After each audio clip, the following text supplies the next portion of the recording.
आपण म्हणून काम करताना 2.5 वर्षाचा काळ हा सगळा पाहता माझ्या पक्षाकडे मी इच्छा व्यक्त यासाठी केली की मला एकूण शहराचा एक आवाका आहे, एक अभ्यास आहे। शहराच्या कानाकोपऱ्यात मी महापौर म्हणून, स्थायी समिती अध्यक्ष म्हणून पोहोचलोय आणि मला पुढच्या 50-100 वर्षात माझं पुणे शहर कुठं असावं असं वाटतं। त्याच्यामध्ये मी त्या लाईनवरती आणि त्या विजननं काम करू शकतो। मोदीजींच्या टीम मध्ये काम करायची मला संधी मिळेल आणि मग पुण्यासाठी अजून एक चांगला विषय, चांगलं विजन घेऊन देशातील सर्वोत्तम शहर पुणे कसं होईल सर्वात यासाठी मला असं वाटलं माझ्या पक्षानं मला संधी दिली आहे, त्या पद्धतीनं काम करण्याचा प्रयत्न करा। काँग्रेस पक्षामध्ये 20 लोकांनी उमेदवारी मागितली आणि मी मागितली आणि उमेदवारी मागितल्यानंतर पक्षाने विचार केला आणि मला सर्वसामान्य कुटुंबातल्या कार्यकर्त्याला उमेदवारी दिली।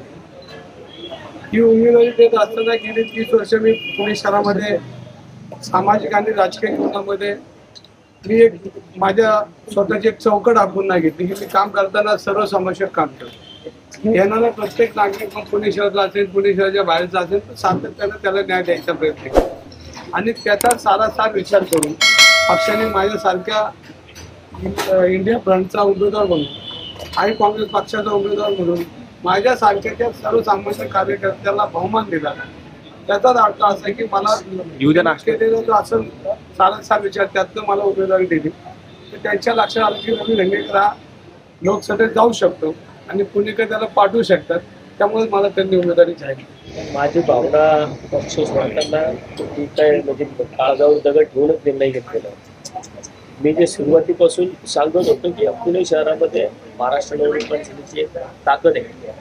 सेकंड लार्जेस्ट पार्टी म्हणून 12 ते 17 पक्षांनी पुणे शहरात काम केले आणि आता 17 ते 22 या कालावधीमध्ये सुद्धा पुण्यामध्ये नाही कसं चांगलं मतदान आहे। म्हणजे एक चुकीचा अहवाल शहरातल्या पदाधिकाऱ्यांच्या माध्यमातून गेला, पक्षाची एक प्रतिमा तिकडे पुढे गेली, पक्ष लढू शकत नाही।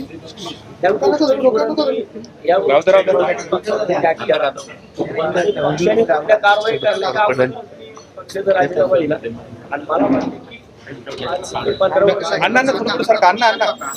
की आज जी काय आपल्या शहराची शहराची जी दशा झाली देशाच्या विरोधात मी दिशा देण्याचं काम केलं। 15 वर्षात मी मिशन राबवलं